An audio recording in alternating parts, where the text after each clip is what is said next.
नमस्कार, बहुत बहुत स्वागत है आपका लोकतंत्र में। आपके साथ मैं हूं अभिलाषा।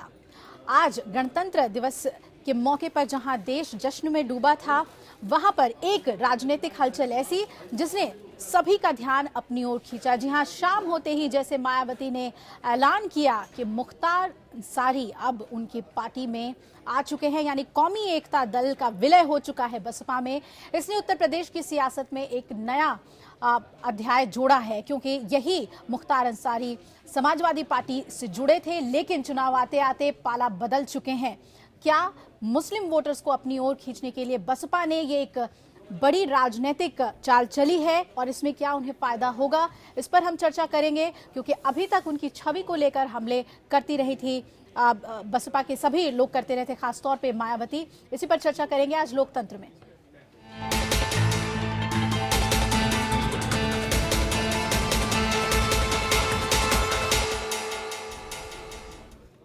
जी हाँ, तो देश एक और 68वें गणतंत्र के जश्न के उल्लास में सराबोर था। तो उस वक्त गणतंत्र की रक्षा करने का दावा करने वालों की ओर से चौंकाने वाली खबर आई। उत्तर प्रदेश में कानून व्यवस्था के नाम पर समाजवादी पार्टी की सरकार को पानी पी पी कर कोसने वाली मायावती ने आज माफिया डॉन मुख्तार अंसारी और उनके भाइयों को न सिर्फ पार्टी में शामिल कर लिया, बल्कि विधानसभा चुनाव के लिए टिकट भी दे दिया।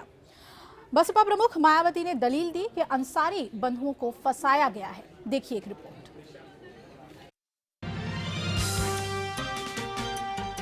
ये मायावती का बहुजन हिताय है। बाहुबली मुख्तार अंसारी की घर वापसी हो गई है। मायावती को गुलदस्ता देकर मुख्तार के भाई अफजाल ने मायावती का आभार जताया। साथ ही मुख्तार, उसके बेटे अब्बास और भाई सिकबतुल्लाह अंसारी को टिकट देने का भी ऐलान किया गया। मायावती का कहना है कि अंसारी बंधुओं को फंसाया गया है। विरोधियों ने जबरन इन पर अनेकों आपराधिक मामले दर्ज करा के इनकी राजनीति में व समाज में तथा आम जनता में भी इमेज को खराब करने की पूरी कोशिश की है, जिन्हें मद्देनजर रखते हुए ही कुछ वर्ष पहले इनको बीएसपी में भी शामिल कराया गया था। और उस दौरान इन्होंने अर्थात मुख्तार अंसारी के परिवार ने, पूरे परिवार ने बीएसपी के झंडे व बैनर के तले एमपी व एमएलए आदि के चुनाव भी लड़े थे। ये वही मुख्तार अंसारी है जिसे 2010 में मायावती ने बहुजन समाज पार्टी से बाहुबली होने का आरोप लगाकर पार्टी से निकाल दिया था। विभिन्न आरोपों में 2005 के बाद से ही जेल में बंद मुख्तार अंसारी 2007 और 2012 का विधानसभा चुनाव मऊ विधानसभा सीट से जीत चुका है। वो 2002 और 1996 में भी यहाँ से जीत चुका है। मुख्तार अंसारी 2002 और 2007 में निर्दलीय उम्मीदवार था। इससे पहले 1996 में वो बहुजन समाज पार्टी के टिकट पर चुनाव जीता। 2012 में उसने कौमी एकता दल बनाया और मऊ सदर से जीता। अब मायावती का मानना है कि मुख्तार सुधर गया है। उधर अफजाल का कहना है कि वो समाजवादी पार्टी को सबक सिखाएंगे। जिन लोगों के दिलों में नफरत इतनी है, जो कहते कुछ हैं और करते कुछ हैं, वादा खिलाफी करने वालों को कहीं न कहीं से जनता की अदालत में नंगा करूंगा। यदि किसी भी समाज व किसी भी धर्म के प्रभावशाली व्यक्ति को उसके किसी विरोधी द्वारा किसी भी द्वेष की भावना से उस पर जबरदस्ती फर्जी अपराध के गंभीर आरोप लगाकर उसे जेल की सलाखों में भिजवा दिया है, तो फिर इस किस्म के षड्यंत्र के तहत फर्जी फंसाए गए लोगों के साथ मेरी सरकार ने कभी भी कोई अन्याय नहीं होने दिया। अंसारी परिवार को टिकट देने के लिए मायावती ने मऊ जिले की मऊ और घोसी सीट के पूर्व घोषित प्रत्याशियों का टिकट वापस ले लिया था। मुख्तार को मऊ सदर, सिकबतुल्लाह अंसारी को मोहम्मदाबाद और बेटे अब्बास को घोसी से टिकट दिया गया है। मायावती के इस ऐलान ने विपक्षी दलों को बीएसपी पर हमला करने का बड़ा मौका दे दिया है। देखिए, टिकट नहीं मिला है तो कहीं ना कहीं तो जाएंगे ही। अब उनका आखिरी डेस्टिनेशन वही बीएसपी रह गया है और बीएसपी अगर उन्हें टिकट दे रही है तो आप जानते ही हैं कि इसके पीछे क्या वजह हो सकती है। मैं समझता हूं कि ये इलेक्शन के मौके पे आना जाना तो लगा रहता है। बहुजन समाज पार्टी की अब ये हालत हो गई है कि वो ऐसे व्यक्तियों में जिनकी आपराधिक छवि है, उनमें अपना भविष्य ढूंढ रही है। लेकिन हकीकत ये है कि मायावती के इस कदम की आलोचना करने वाले तमाम विपक्षी दल भी बाहुबलियों और दागियों से अछूते नहीं हैं। बीजेपी के प्रदेश अध्यक्ष केशव प्रसाद मौर्य पर ही तमाम संगीन आरोप हैं। समाजवादी पार्टी में भी अभय सिंह, गायत्री प्रजापति जैसे दागी चुनावी मैदान में हैं। ऐसे में दूसरों पर कीचड़ उछालने से पहले इन पार्टियों को अपना दामन भी देखना चाहिए। विक्रम मिश्रा, APN, लखनऊ। इस फैसले का एक असर भी है। अंसारी बंधुओं को टिकट मिलने के बाद बीएसपी में विद्रोह होने के आसार नजर आ रहे हैं। मोहम्मदाबाद से बीएसपी का टिकट पाने वाले विनोद राय अब निर्दलीय लड़ने की सोच रहे हैं। सब कोई और पार्टी में नहीं जा रहे हैं।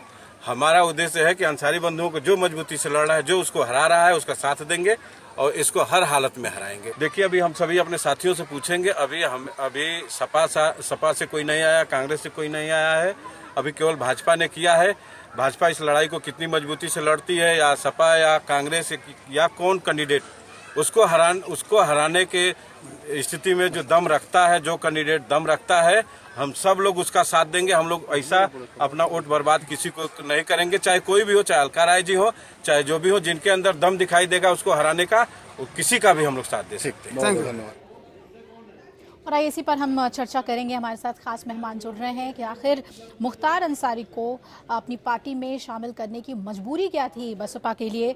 क्या अपने बल पर चुनाव लड़ने में दिक्कत हो रही है। एक तरफ हम महागठबंधन देख रहे हैं, कांग्रेस और समाजवादी पार्टी को एक साथ देख रहे हैं, तो दूसरी तरफ मायावती भी ऐसे दलों के साथ हाथ मिला रही हैं जिनको कभी खुद पानी पी पीकर कोसती थी। उनको अपनी पार्टी में शामिल किए जाने पे समाजवादी पार्टी को उन्होंने कोसा था और अब उन्हें अपने साथ मिला लिया है, और ये कहते हुए कि उनके खिलाफ राजनीतिक साजिश हुई है। आपराधिक छवि वाले मुख्तार अंसारी और उनके परिवारजनों को टिकट भी पूरी तरह से दी जा रही है, जिसे लेकर अब विरोध के स्वर भी सुनने को मिल रहे हैं। हमारे साथ सुदेश वर्मा बीजेपी के राष्ट्रीय प्रवक्ता जुड़ रहे हैं, साथ ही संजीव मिश्रा हैं समाजवादी पार्टी के नेता, और सुरेश बहादुर वरिष्ठ पत्रकार हमारे साथ जुड़ रहे हैं। आप सभी का स्वागत है चर्चा में। सुरेश बहादुर जी, हम आपसे शुरू करना चाहेंगे कि पहले ही कयास लगाए जा रहे थे कि मुख्तार अंसारी रुख कर लेंगे बसपा का, लेकिन ये जिस तरह से चीजें हुई हैं, पहले समाजवादी पार्टी में से इतनी करीबी, जहां सीएम को खुद आपत्ति थी उनके पार्टी में शामिल किए जाने को लेकर, कैसे आखिर इतना पासा पलटा और मायावती इतना आगे जाकर गले लगा लिया है कौमी एकता दल को। कैसे देखें इसे? मजबूरी है कहीं ना कहीं वो अब सामने आ रही है मायावती की।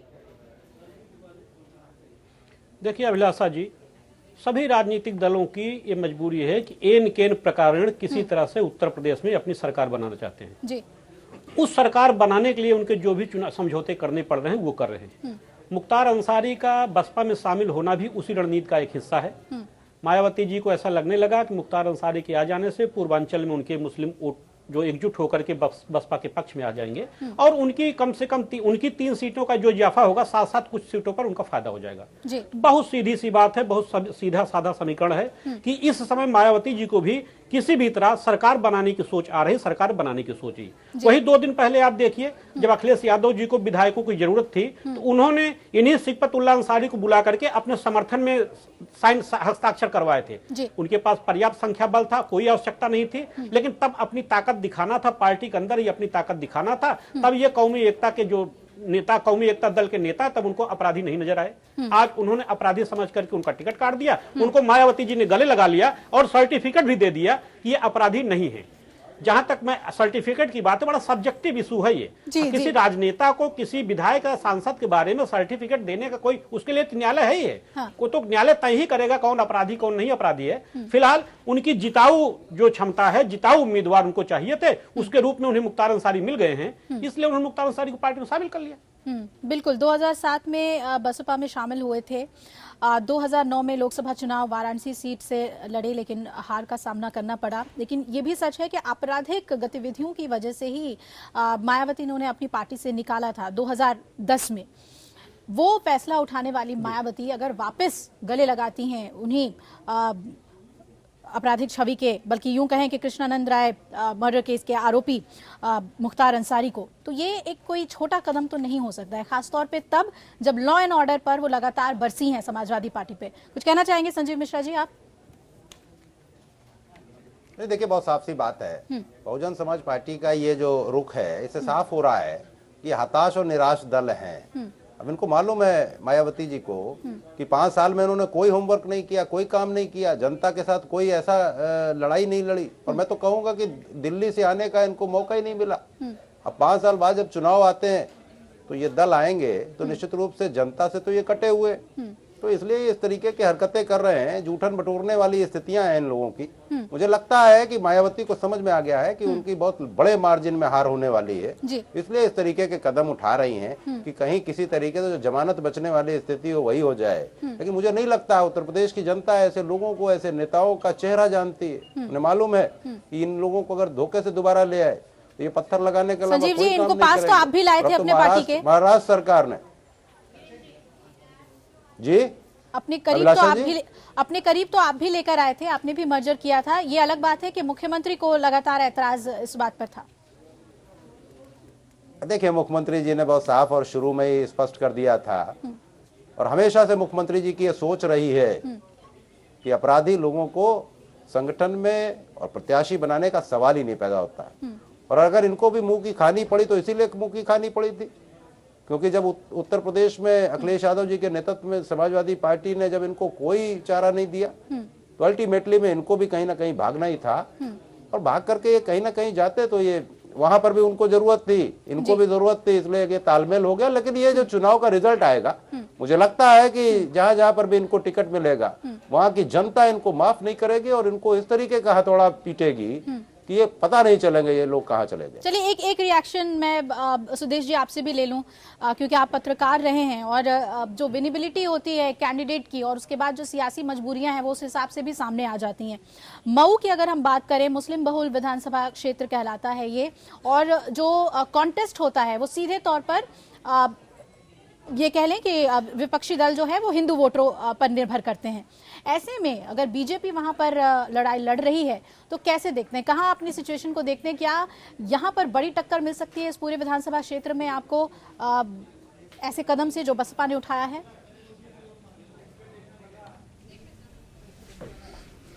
देखिए, सबसे पहली बात तो कि मुख्तार अंसारी जैसा नोटोरियस क्रिमिनल इमेज के व्यक्ति को अगर मायावती वापस लाती है, जिन कारणों से निकाला था उन्होंने, तो इसका जवाब तो मायावती जी को देना पड़ेगा। हमारे लिए तो और रास्ता साफ हो जाता है, क्योंकि उत्तर प्रदेश की जनता ये देखेगी कि उत्तर प्रदेश में भ्रष्टाचार के खिलाफ लड़ाई लड़ने वाली पार्टी कौन सी है। समाजवादी पार्टी की गुंडागर्दी जो चली है 5 साल तक, उसके खिलाफ लड़ने वाली पार्टी कौन है? आपको पता है किस तरह से लोगों के जमीन पर कब्जा किए गए हैं, किस तरह से लोगों के मकानों पर कब्जा किए गए समाजवादी पार्टी के गुर्गे द्वारा जी। और अब तो क्लियर है कि विकास के पथ पर अगर उत्तर प्रदेश को लाना है तो भाजपा ही अल्टरनेटिव है और कोई पार्टी सक्षम नहीं है।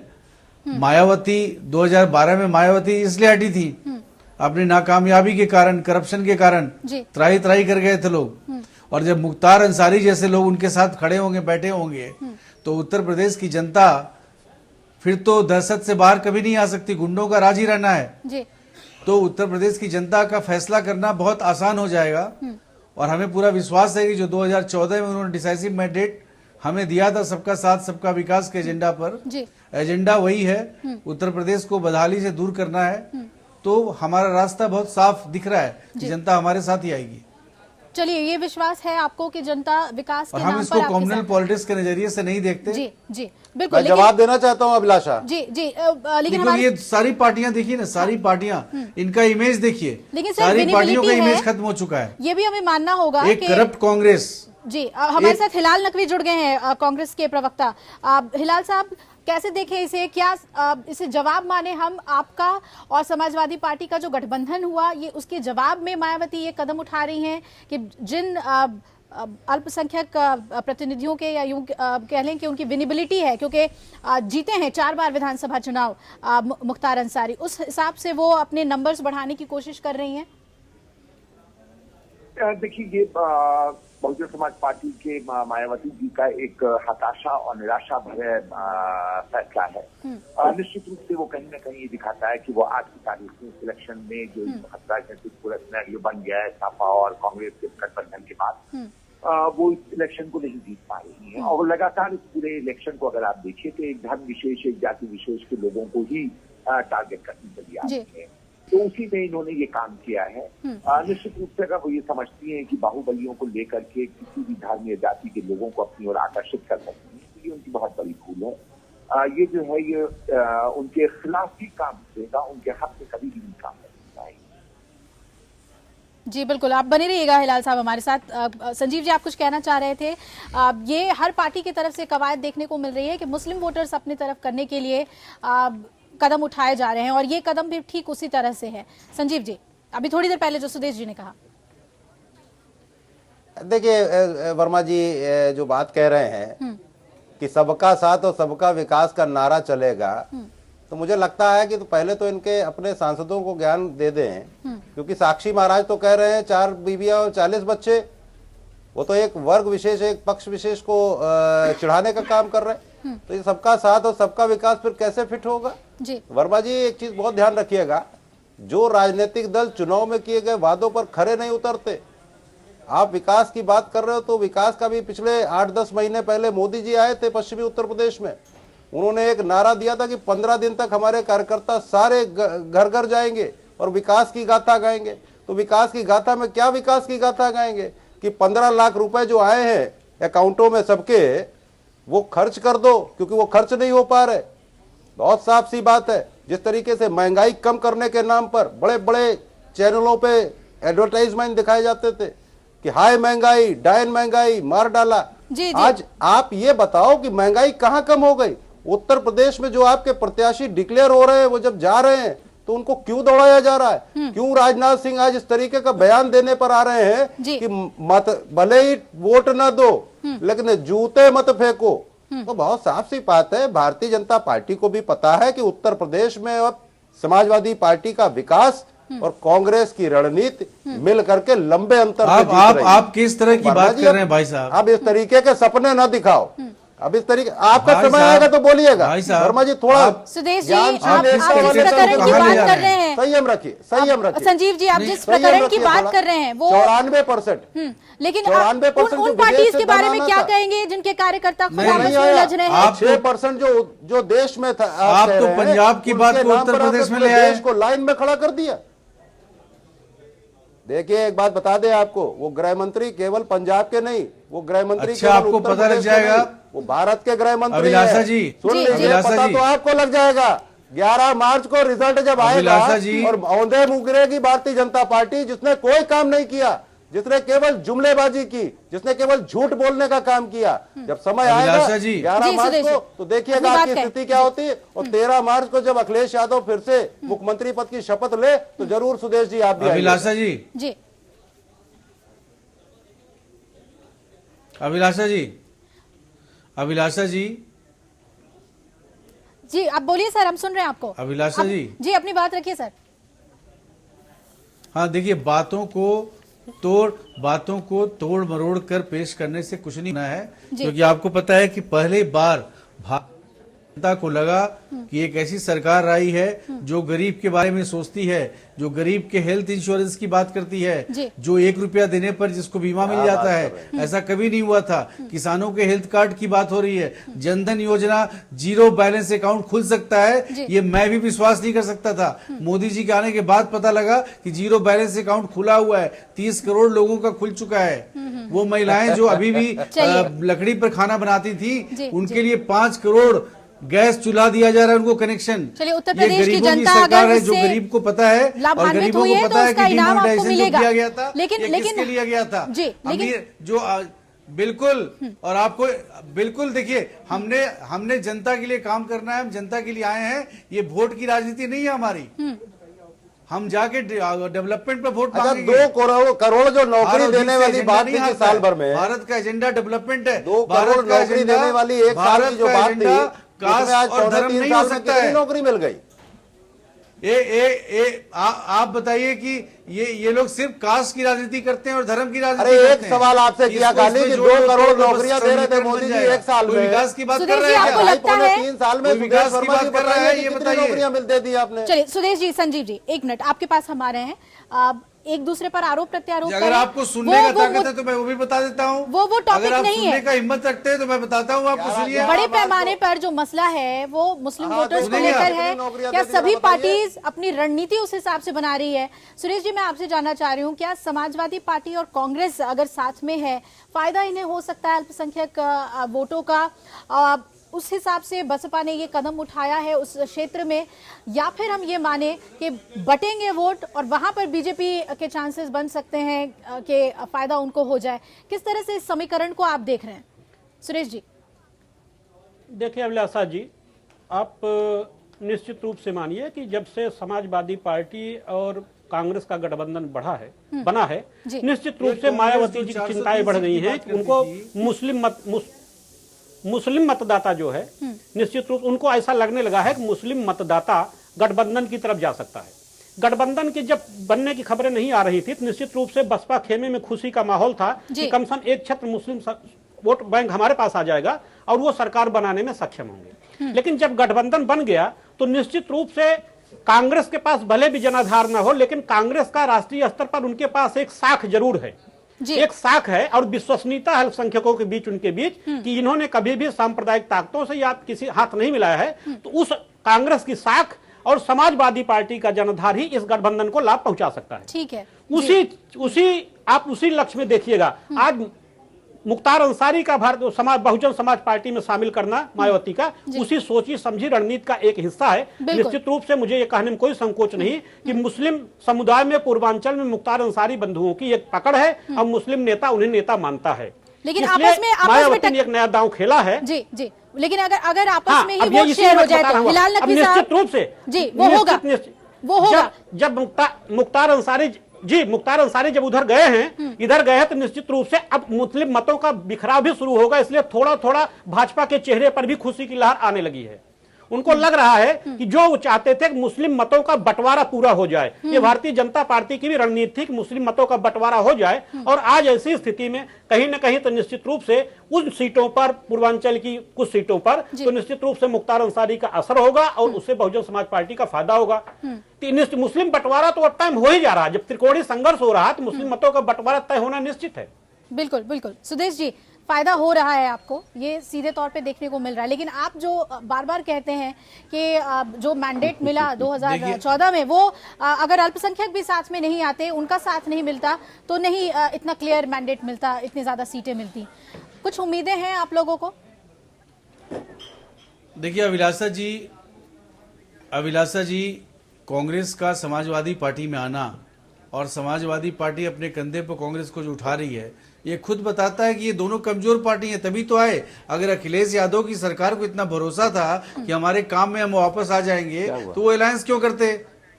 कांग्रेस पहले अनाउंस कर दी कि हम सब सीटों पर लड़ेंगे, शीला दीक्षित को मुख्यमंत्री भी प्रेजेंट कर दिया, उसके बाद अलायंस कर दिया। क्या बताता है ये कमजोरी बताता है, मजबूती नहीं जी। आज देखिए बीजेपी का बहुत बड़ा वजूद है उत्तर प्रदेश में। आपने देखा 2014 का चुनाव, अगर आप एक लैंडमार्क मानते हैं तो जिन कारणों से वो 2014 के चुनाव में हमें वोट दिए थे वो कारण नहीं बदले हैं, वो कारण और खराब हुए हैं। ये सारे पार्टीज एक्सपोज हुए हैं। प्रतिनिधित्व नहीं दिख ये रहा है, अभी भी देखिए नहीं अभिलाषा जी, वो इम्पोर्टेंट नहीं है। देखिए आपने अल्पसंख्यक को, अभिलाषा जी हम लोग इस पर डिबेट करते हैं। आपने पूछा तो अल्पसंख्यक को आप प्रतिनिधित्व देते रहे और 70 साल में अल्पसंख्यकों को आपने कहां पहुंचा दिया? आप हितैषी कभी नहीं रहे। और जाके देखिए गुजरात में अल्पसंख्यक 10% है तो 10% उसको सरकारी नौकरी मिल रहा है। इनको जिसको नहीं पता वो हमसे स्टैटिस्टिक्स ले लें। चलिए इस पर हम आगे चर्चा करेंगे। आप सिर्फ लिप सर्विस दे रहे, अल्पसंख्यक कोई वोट बैंक की तरह ट्रीट करने वाली चीज नहीं है। इस पर ये बहुत अच्छे से चर्चा करेंगे। अगर वो नागरिक की तरह वोट देंगे तो बीजेपी को ही देंगे। आराम से बोलिए, आराम से। सुदेश जी, उस पर हम चर्चा करेंगे। हमारे साथ बीएसपी के नेता डॉक्टर एमएच खान जुड़ गए हैं। एमएच खान साहब, पहले प्रतिक्रिया आपसे चाहेंगे, क्या जरूरत पड़ गई कि मुख्तार अंसारी को ना ही सिर्फ आप शामिल करते हैं, कौमी एकता दल को मर्ज करते हैं अपने साथ, बल्कि सभी को, उनके बेटे को भी दे रहे हैं टिकट, भाई को भी दे रहे हैं। ऐसी क्या मजबूरी हो गई बसपा के लिए, जो लॉ एंड ऑर्डर के मसले पे गरजती बरसती थी सपा पे, जब सपा से वो नजदीक जा रहे थे तो आप लोगों ने पानी पी पे कोसा और अब अपने पार्टी में शामिल कर रहे हैं? खान साहब। नहीं, ये सब बातें नहीं, ये पॉलिटिकल पार्टी है, जिसको जो जहां जाना जाता है वो आता जाता है, इसमें कोई बात नहीं है। मैं जैसा सुरेश जी को जो बता रहे थे कांग्रेस का वोट जाएगा मुसलमानों का, मैं बता दूं कि बाबरी मस्जिद शहीद होने के पहले ये लग रहा था कि कांग्रेस जो है पूरा सत्ता में आ जाएगी। जब बाबरी मस्जिद शहीद हो रही थी तो कांग्रेस के नरसिंहा राव प्राइम मिनिस्टर हुआ करते थे और इनकी पूरी फौज अयोध्या के बाहर 200 मीटर के दूर पर खड़ी रही। हिंदू भी देख रहा था, मुसलमान भी देख रहा था। और उस वक्त इनकी फौज को इन्होंने ऑर्डर नहीं दिया। और ऑर्डर क्यों नहीं दिया? ये कहा कि टायर जल रहे थे। बताइए ना, हिंदुस्तान की फौज टायर जलने पे नहीं जा सकती क्या? उसी वक्त से मुसलमानों का और जो सेकुलर हिंदू हैं उनका विश्वास कांग्रेस से उठ गया और आज तक उठा हुआ है। 27 साल बेहाल इन्होंने कहा, और मेरी बात पूरी होने दीजिए, मेरी बात पूरी होने दीजिए। 27 साल बेहाल कहा, उसके बाद 4 साल, 4.5 साल, 4.25 साल तक पानी पी पी के गाली बक रहे थे समाजवादी पार्टी को, और उसके साथ तालमेल 105 सीटों पर कर लिया। क्या जरूरत थी? कैसे कर लिया? क्या जरूरत थी? इसमें तो जवाब दीजिए ना। बहुजन हिताय बोलने वाली पार्टी आज जिस लहजे में बात कर रही है, बहुजन हिताय वाली सोच कहाँ है खान साहब?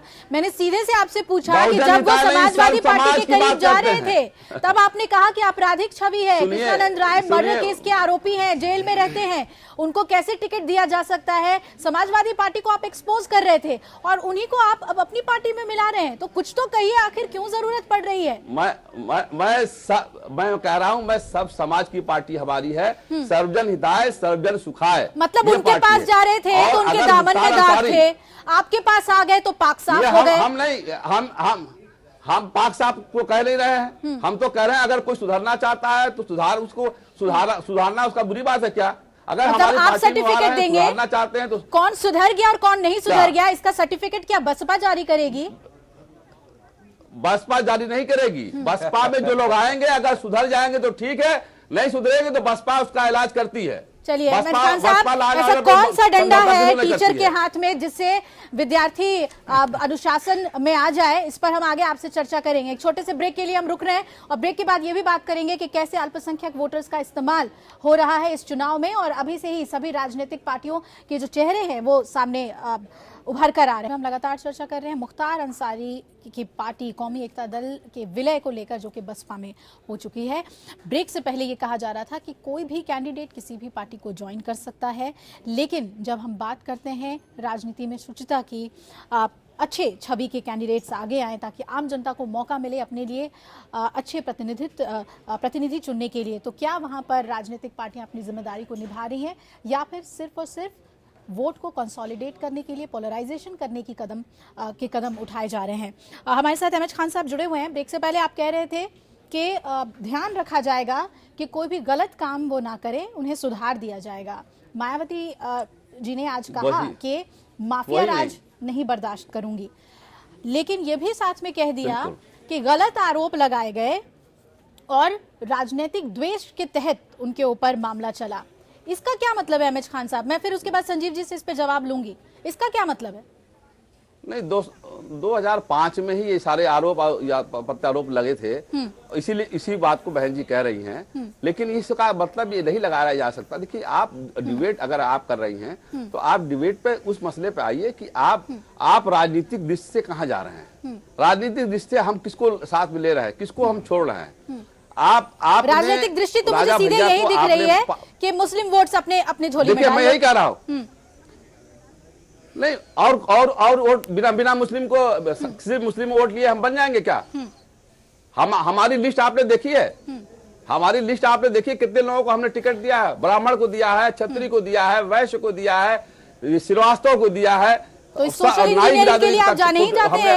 आपके सोशल इंजीनियरिंग की तो तारीफ करते हैं हम डिबेट में अहमद खान साहब, लेकिन इसकी कैसे तारीफ करें कि जिस मुख्तार अंसारी को आप आपराधिक छवि का बता रहे थे, बीजेपी विधायक कृष्णानंद राय की हत्या के मामले में बार बार उनका नाम जिक्र करते थे आप लोग कि इतना गंभीर आरोप लगे हुए हैं, कैसे सपा शामिल कर रही है, उनको आपने अपनी पार्टी में रख लिया? नहीं, मैं तो मजबूरी है ना, कोई सियासी मजबूरी है। बात नहीं कहा, वही मैंने ये बात कही क्या? ईमानदारी से बता रहा हूँ, ये हमने कभी आरोप नहीं लगाया, ये और लोगों ने आरोप लगाया है, बीजेपी ने आरोप लगाया है। और ये सिबतुल्लाह अंसारी अभी समाजवादी पार्टी के से टिकट पा चुके थे, क्यों? अब हमने तो बुलाया नहीं, वही खुद आए हमारे पास। तो हम तो राजनीतिक दल है ना, हम कोई घंटा नहीं बजा रहे मंदिर में या मस्जिद में इमामत नहीं कर रहे हैं। आपके जो कैंडिडेट कह रहे हैं कि हम निर्दलीय चुनाव लड़ेंगे, उनका क्या करेंगे? आपने तो पहले टिकट दे दिया था।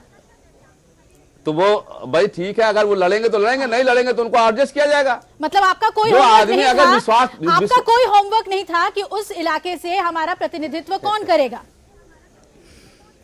बिना होमवर्क के हम 4 साल मुख्यमंत्री रहे हैं। हवा में आप समझ रही हैं हमको क्या? और आप ही ने तो एक्शन भी लिया था कृष्णानंद राय मर्डर केस में, आपकी सरकार ने एक्शन भी लिया था मुख्तार अंसारी पे, और अब कह रहे हैं कि समाजवादी पार्टी ने राजनीतिक द्वेष से सब कुछ किया। पुरानी बातें आएंगी एमएच खान साहब, और सवाल जवाब होंगे ही, सवाल हम पूछेंगे ही, जवाब आपको देना ही होगा। संजीव जी, राजनीतिक द्वेष से आपने एक्शन लिया। संजीव जी, राजनीतिक द्वेष से आपने एक्शन लिया मुख्तार अंसारी के ऊपर? देखिए, राजनीतिक द्वेष का यहाँ कोई सवाल नहीं पैदा होता है। अभिलाषा जी, 2-3 चीजें रखना चाहता हूँ, मुझे थोड़ा सा समय दे दीजिएगा जी। मायावती जी की जो स्थितियां हैं, पहले तो खान साहब ये भी बताएं कि स्वामी प्रसाद मौर्य में आखिर कौन सी कमी थी जो चले गए, ब्रजेश पाठक जी में आखिर कौन सा ऐसा वो था जो उन्होंने आपको नकार दिया। तो बहुत साफ सी बात है। और हम जिनको नहीं ले रहे, हम जिनको नहीं एक्सेप्ट कर रहे, उनको आप अगर ले भी रहे हो तो आप कौन सी परिभाषा गढ़ने जा रहे हो? और भारतीय जनता पार्टी के सुदेश वर्मा साहब से भी मैं कहना चाहूंगा, आपने काम ऐसा कौन सा कर दिया जो आप कहते हो कि हमारी सरकार बन रही है? उत्तर प्रदेश में सरकार आप बनने का सपना देखना छोड़ दो। उत्तर प्रदेश के लोगों को भी मैं समझता हूं कि थोड़ा सा धैर्य रखिए, ज्ञानशील एकता वाले दल के हो, थोड़ा संयम से काम लीजिए। देखिए, आपके पास उत्तर प्रदेश में चेहरा नहीं है। अभिलाषा जी, आपकी सरकार नहीं बन रही तो चेहरा कहां से होगा? चलिए, मैंने आपसे सवाल, अच्छे दिन लोगों के आए नहीं है, सवाल मुख्तार अंसारी को लेकर किया था, क्योंकि अगर आपकी सरकार ने उनके ऊपर एक्शन लिया तो आपकी सरकार उन्हें अपनी पार्टी में मिलाना चाह रही थी, आपकी पार्टी मिलाना चाह रही थी, जिस पर मुख्यमंत्री को ऐतराज हुआ, क्योंकि वो एक एम्बैरेसिंग सिचुएशन था जहां पर एक आपराधिक छवि के नेता को अपनी पार्टी में लेने की बात हो रही थी। मुख्यमंत्री खुलकर उस पर सामने आए, उसकी सराहना होनी चाहिए, और पार्टी में उनकी ही बात रही भी। नहीं तो अभी इस स्थिति में, जो बसपा जिस स्थिति में है, उस स्थिति पे संजीव जी आप होते। लेकिन मुख्तार अंसारी प्रकरण से जो बड़ा सवाल उठता है, उस पर हम चर्चा कर लें कि क्यों अल्पसंख्यक वोटरों का इस्तेमाल सभी पार्टियां कर रही हैं। मैं सुदेश जी आपके पास आऊंगी। आप हमेशा कहते हैं कि सिर्फ हम हैं जो विकास की बात करते हैं और सभी लोग सिर्फ इस्तेमाल करते हैं, लेकिन अगर आपकी लिस्ट जारी होती है और उसमें अल्पसंख्यक प्रतिनिधित्व नहीं दिखता है तो एक सवाल सीधे तौर पर आता है कि क्यों नहीं? आपकी पार्टी में भी वो प्रतिनिधित्व दिखना चाहिए। आपके पार्टी में कई मंजे हुए अल्पसंख्यक समुदाय के नेता हैं, लेकिन उससे पहले मैं चाहूंगी सुरेश जी इस पर टिप्पणी करें। सर, आप कैसे देखते हैं इसे? जो इस्तेमाल हो रहा है, जो पोलराइजेशन होता है, वो चुनाव से पहले और तेजी से देखने को मिलता है, चाहे वो कैंडिडेट्स के जरिए हो, मर्जर के जरिए हो, कैसे आप इसे देखते हैं? देखिए अभिलाषा जी, आप जानिए कि चुनाव से पूर्व सभी राजनीतिक दलों का एक ही लक्ष्य होता है कि एन केन प्रकार सत्ता हासिल करना। उसके लिए उन्हें जिताऊ कैंडिडेट चाहिए और जिताऊ कैंडिडेट की तलाश रहती है। वहीं दूसरी तरफ विधायकों की एक मंशा रहती, विधायकों की इच्छा हो, चाहे जिस दल के विधायक हों, कि दोबारा लौट करके फिर वो विधानसभा में आ जाए। इसलिए सिद्धांतों और आदर्शों की बात करना यहाँ बेईमानी होगी। अब कोई भी राजनीतिक दल, जितने भी राजनीतिक दल जब कभी आतंक, माफियावाद और बाहुबली की बात करते हैं या भ्रष्टाचार की बात करते हैं तो बड़ी हंसी आती है। कहीं न कहीं सबके पन्ने जब उठा देखे डालिएगा, एक से एक बड़े माफिया दूसरे दल मिले हैं, चाहे वो भाजपा हो, चाहे कांग्रेस हो, चाहे सपा हो, चाहे बसपा हो।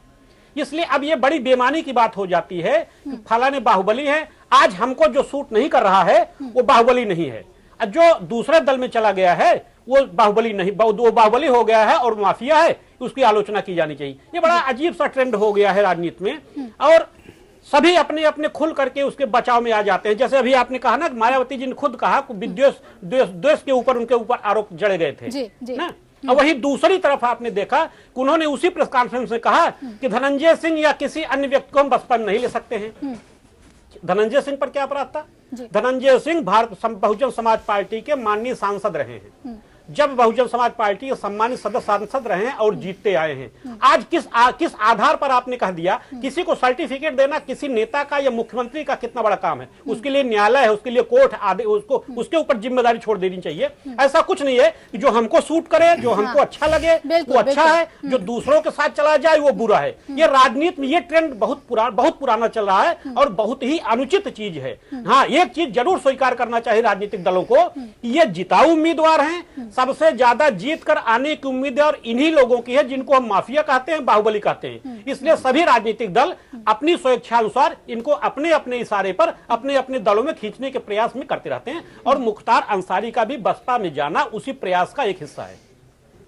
बिल्कुल बिल्कुल, कई बड़ी बातें आपने कही है सुदेश जी। बीजेपी की तरफ से हमेशा यही कहा जाता है कि इस्तेमाल हो रहा है अल्पसंख्यकों का, जितने भी यूँ कह लें कि पिछड़ी हुए तबके हैं उनका सिर्फ इस्तेमाल होता है वोट बैंक की तरह। उसके बाद कोई उनका सुध नहीं लेने कोई भी राजनीतिक पार्टी नहीं आती। अगर आपकी पार्टी सभी के विकास की बात करती है तो आपकी पार्टी की तरफ से एक विश्वास जमाने वाला कदम हम अगर कहें तो वो क्यों नहीं उठाया जाता? कोई एक कैंडिडेट ऐसा जिसमें लोगों को लगे कि हाँ, इस पार्टी में सबको इक्वल रिप्रेजेंटेशन है, सभी को मौका मिलता है, महिलाओं को भी पुरुषों को भी, और उसमें भी जो अलग अलग तबके के लोग हैं। आप अगर बात करें SC ST कार्ड तो खेल लेते हैं, लेकिन मुस्लिम कार्ड खेलने में क्यों पीछे, ये हिचक क्यों बीजेपी के अंदर? ये बात कर लो, हम उठाएंगे तुरंत। देखिए अभिलाषा जी, आपने जो मुद्दा छोड़ा है अपने आप में एक बहुत बड़ा बहस का मुद्दा हो सकता है। हम चाहेंगे आप इस पर स्पेशल बहस करिए और हमें कटघरे में घेरने की कोशिश करिए। मैं जवाब देने का प्रयास करूंगा। मैं छोटे में जवाब आपका देने का प्रयास करता हूं। देखिए, ये एक हकीकत है कि माइनॉरिटी हमसे नहीं जुड़ पाई है जिस तरह से उन्हें जुड़ना चाहिए था, क्योंकि जब तक नीचे से नहीं जुड़ेंगे तब तक रिप्रेजेंटेशन नहीं मिल सकता। हम थोप तो सकते हैं रिप्रेजेंटेशन, लेकिन वो जीतने लायक कैंडिडेट नहीं बनेंगे। जहां भी जीतने लायक कैंडिडेट थे, जैसे मणिपुर में थे, वहां हमने एक माइनॉरिटी कैंडिडेट दिया है। अगर आप गुजरात की बात करें तो निकाय चुनाव में आपको विश्वास नहीं होगा कि बहुत से बड़े संख्या में मुस्लिम कैंडिडेट जीत कर आए हैं बीजेपी की टिकट पर। उन्होंने बीजेपी को अपनाया है। आपको याद है हमारे अध्यक्ष ने कहा था कि it is time that minority should think of BJP as their own party, क्योंकि ये सारे पार्टियों ने धोखा दिया है। अगर गुजरात में अच्छी सड़क बनी है, अच्छे स्कूल बने हैं, तो उसमें माइनॉरिटी मेजोरिटी के लिए नहीं बने हैं, नागरिक के लिए बने हैं। और यही उत्तर प्रदेश में होने जा रहा है। न हिंदू के लिए होगा, न मुसलमान के लिए होगा, उत्तर प्रदेश की जनता के लिए होगा, नागरिक के लिए विकास होगा और सब उसको यूज करेंगे। माइनॉरिटी हमें वोट दे या न दे, अगर हमारी सरकार आती है सबके लिए काम करेगी। लेकिन हम अपील करते हैं लोगों को एज सिटीजन वोट करें। सिटीजन को क्या चाहिए? अच्छा सड़क चाहिए, अच्छा स्कूल चाहिए, अच्छी जिंदगी चाहिए। ये राजनीतिक पार्टियों के हम क्यों हाईजेक हो जाते हैं? जब भी चुनाव आता है बीजेपी का डर, बीजेपी आ जाएगा, खा जाएगा। ऐसा हुआ है क्या कभी? बीजेपी बहुत बैलेंस्ड वे में चलती है, ऑब्जेक्टिवली डिसीजन लेती है। हम कोई कास्ट और धर्म की राजनीति नहीं करने वाले। हम सबका साथ, सबका विकास के एजेंडा पर ही उत्तर प्रदेश में वोट मांगेंगे और हमें विश्वास है कि लोग हमको वोट देंगे। वैसे जिताऊ कैंडिडेट नहीं है आपके पास, नहीं तो वो रिप्रेजेंटेशन दिखता आपकी पार्टी में, आप ये कहना चाह रहे हैं। चलिए, मुख्यमंत्री का चेहरा नहीं है, लेकिन अलग अलग सीटों पे अगर कैंडिडेट्स में भी दिक्कत है, लोगों को आना पड़ेगा, पार्टी से जुटना पड़ेगा। लेकिन उसके लिए कोशिशें, इनिशिएटिव आपको लेनी होगी, ये आपको मानना होगा। मुस्लिम लोगों को आना पड़ेगा बड़े मात्रा में, पार्टी से जुड़ना पड़ेगा। लेकिन उत्तर प्रदेश के संदर्भ में एक पोलराइजेशन की कोशिश आपकी तरफ से होती है। संजीव जी जो थोड़ी देर पहले कह रहे थे कि साक्षी महाराज जैसे नेता और तमाम जो भगवाधारी नेता हैं उनकी तरफ से जो बयान आते हैं उससे आपको फायदा मिलता है, उससे उस छवि को पहले आप छोड़े। एक बात बताइए, मैं आप पत्रकार हैं जी, इसको आप अच्छी तरह जवाब दे सकेंगे। नहीं, आप एक बात बताइए कि हमारे प्रधानमंत्री जो सबसे बड़े लीडर हैं वो बोलते हैं विकास की बात, हमारे अध्यक्ष अमित शाह जी वो विकास की बात करते हैं, ऊपर से नीचे तक सारे नेता विकास की बात करते हैं। एक साक्षी महाराज ने कुछ ऐसा स्टेटमेंट दे दिया जिसका गलत इंटरप्रिटेशन हो सकता है। मान लेती आपकी बात, सुदेश जी, अगर अमित शाह जी ने बिहार में नहीं बोला होता कि पाकिस्तान में पटाखे जलेंगे अगर हम यहाँ पर हार गए तो। मैं आपकी बात मान लेती। आपने कहा कि एक पत्रकार के तौर पे सोचिएगा, तो एक पत्रकार के तौर पर मैंने आपको जवाब दिया। पाकिस्तान के खिलाफ बोलना मुसलमान के खिलाफ बोलना नहीं है। आप नाइंसाफी कर रहे हैं। पाकिस्तान के खिलाफ बोलना मुसलमान के खिलाफ बोलना नहीं है। नहीं हो सकता। मुसलमान हिंदुस्तान का लेकिन हिंदुस्तानी है, पाकिस्तानी नहीं है। डेलिबरेटली अगर आप किसी कंट्री को लेकर आ रहे हैं जहाँ पर कोई चर्चा नहीं, कोई बातचीत नहीं। अगर मैच हारता है पाकिस्तान तो हमारे यहाँ पटाखे फूटेंगे, तब दिक्कत है। चलिए हम आगे इस पर आगे चर्चा करेंगे। अगर इतना खुद को आप अपनी छवि को बेहतर बता रहे हैं तो, लेकिन क्यों नहीं आपके साथ वो जुड़ रहे हैं, इस पर आपको आत्ममंथन करने की जरूरत है। हम लोग बहुत कॉन्फिडेंट हैं, आप चर्चा करिए, मैं आऊंगा। हाँ, उत्तर प्रदेश की सियासी जमीन पर कई ऐसे नेता उपजे हैं जिन्होंने इस सूबे की राजनीति को प्रभावित किया, और ऐसे ही प्रभावी नेताओं का गढ़ माना जाता है यूपी का पूर्वांचल। यूं तो पूर्वांचल से कई नेता आए, लेकिन एक ऐसा भी नेता इस क्षेत्र से आता है जो अपराध की दुनिया से राजनीति में आकर पूर्वांचल का रॉबिन हुड बन गया। उसे बाहुबली नेता का नाम दिया गया मुख्तार अंसारी, और प्रदेश के माफिया नेताओं के मुख्तार अंसारी का नाम पहले पायदान पर है। देखिए।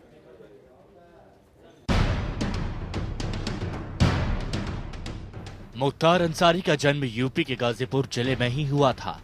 उनके दादा मुख्तार अहमद अंसारी अखिल भारतीय कांग्रेस कमेटी के अध्यक्ष रहे, जबकि उनके पिता एक कम्युनिस्ट नेता थे। राजनीति मुख्तार अंसारी को विरासत में मिली। किशोरावस्था से ही मुख्तार निडर और दबंग थे। विकास के नाम पर बना था गैंग। 1970 में सरकार ने पिछड़े हुए पूर्वांचल के विकास के लिए कई योजनाएं शुरू की, जिसका नतीजा ये हुआ कि इस इलाके में जमीन कब्जाने को लेकर दो गैंग उभर कर सामने आए। 1980 में सैदपुर में एक प्लॉट को हासिल करने के लिए साहिब सिंह के नेतृत्व वाले गिरोह का दूसरे गिरोह के साथ जमकर झगड़ा हुआ। यह हिंसक वारदातों की श्रृंखला का एक हिस्सा था।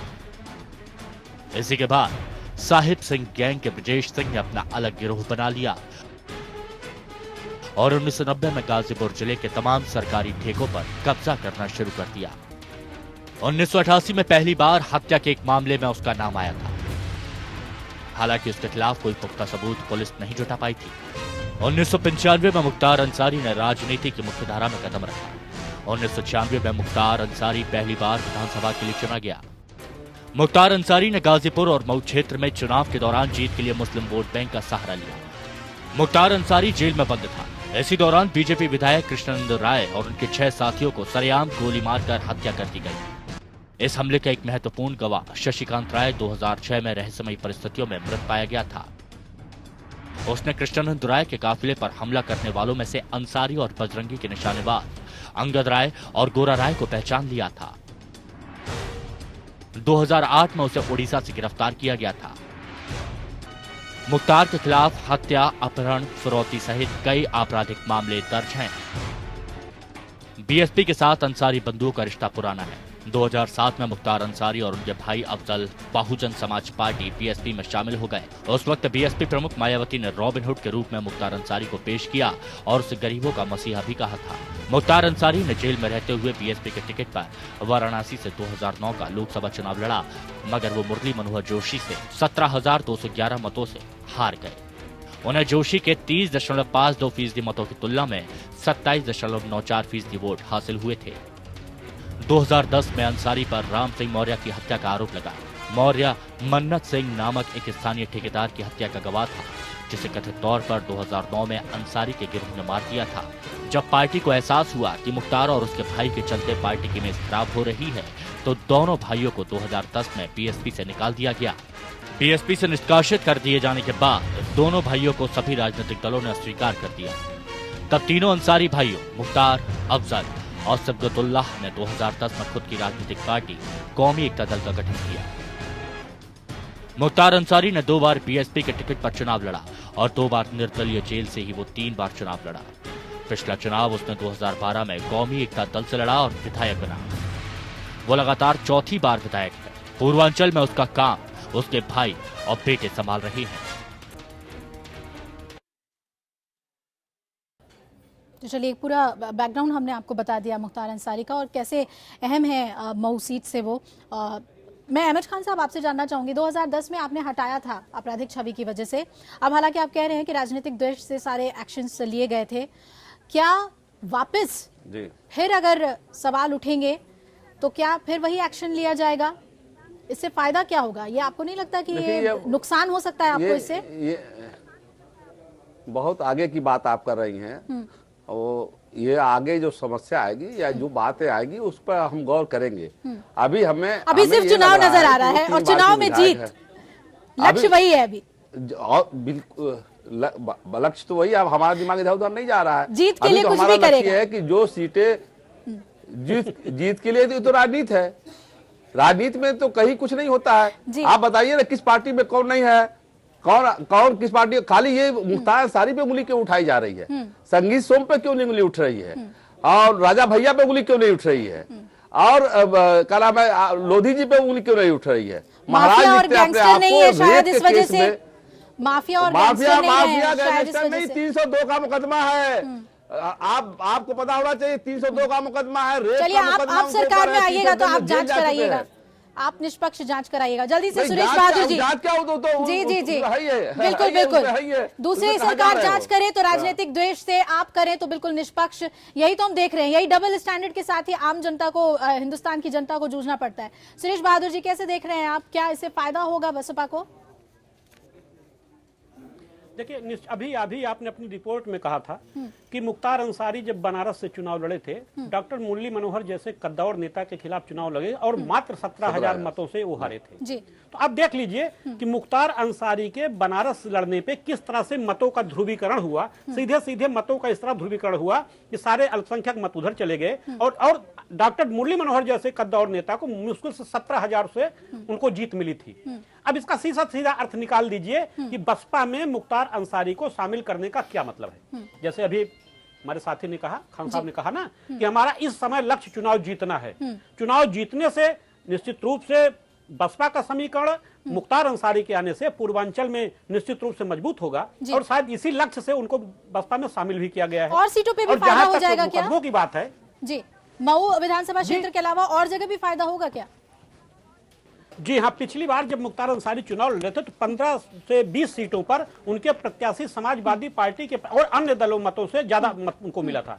तो निश्चित रूप से ये माना गया था पूर्वांचल में, वहां आसपास के जिलों में मुख्तार अंसारी का मुस्लिम समुदाय में, मुस्लिम समुदाय में अड़ती और कहीं न कहीं वो चुनाव जो है सामाजिक ध्रुवीकरण, जातिगत धार्मिक ध्रुवीकरण में परिवर्तित हो जाता है। ध्रुवीकरण तो हो रहा है सर, वो साफ दिख रहा है। सुरेश बहादुर जी, मैं ये जानना चाह रही हूँ कि इस ये ध्रुवीकरण की कोशिश के बाद एक एक पत्ते जहां सभी पार्टियां खेल रही हैं, उसमें अब अगर नंबर वाइज हम देखें तो क्या बसपा इस कदम से बिल्कुल कंपटीशन में नजर आ रही है? जहां कहा जा रहा था कि समाजवादी पार्टी जो कोalition है कांग्रेस के साथ, वो और बीजेपी के बीच टक्कर रहेगी, अब क्या बसपा एक कड़ा टक्कर दे सकती है इन्हें? देखिए अभिलाषा जी, अभी भी अल्पसंख्यकों भी अधिसंख्य मुस्लिम मतदाता जो है वो गठबंधन की तरफ जाना चाहेगा। हाँ, और वो जो कुछ जिलों में अब निश्चित रूप से एक त्रिकोणीय संघर्ष की भूमिका बन गई है उत्तर प्रदेश में। हाँ, भाजपा को भी इसका लाभ मिल सकता है, लेकिन भाजपा में जिस तरह से करीब 100 बाहरी लोगों को टिकट दिया गया है और जो टिकट वितरण को लेकर के असंतोष चल रहा है, तो उनके अपने अंदरूनी कलह का उनको नुकसान उठाना पड़ता है। इसीलिए अभी से किसी भी राजनीतिक दल में कोई भविष्यवाणी करना इस समय उचित नहीं होगा। लेकिन एक बहुत साफ बात नजर आ रही है कि उत्तर प्रदेश में आज की स्थिति में त्रिशंकु विधानसभा दिखाई दे रही है। जी बिल्कुल, ये एक अहम टिप्पणी आपने की कि हंग की तरफ जाता हुआ दिख रहा है, लेकिन जो वोटर्स हैं उनके लिए ये बहुत अहम है कि किस आधार पर वो वोट डालते हैं। धर्म जाति से ऊपर उठकर विकास के मसले पर वो वोट करें, वोट कास्ट करें, ये बेहद जरूरी है लोकतंत्र के लिए। बहुत बहुत शुक्रिया आपका हमारे साथ जुड़ने के लिए। जितने भी खास मेहमान हमारे साथ जुड़े थे, एक बेहद सार्थक चर्चा हमने की और हम ये उम्मीद करते हैं कि अल्पसंख्यक वोटर्स का इस्तेमाल ना हो इस चुनाव में और बेहतर से बेहतर सरकार चुनकर आम जनता अपने लिए लेकर आए। सिर्फ अल्पसंख्यक वोटर्स का तुष्टीकरण ना हो, हम यही उम्मीद करते हैं।